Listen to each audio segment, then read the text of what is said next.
الشخير نعم. مثل ما حكيت حضرتك له أسباب. نعم. في عند الأطفال وعند البالغين. أنا بحب نعم. أقسمهم بهالتقسيم لأني نعم. بيختلف الأسباب. نعم. عند الأطفال يعني أنا بدي أحكي عن أشياء الأسباب هي ضخامة اللوزات والناميات نعم.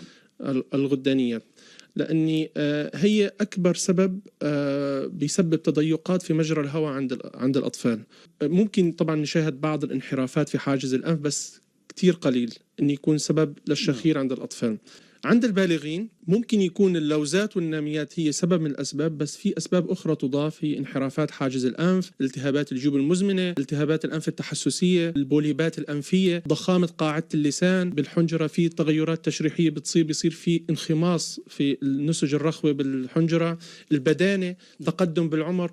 ففي كتير أسباب. كل هذه طبعا. نعم.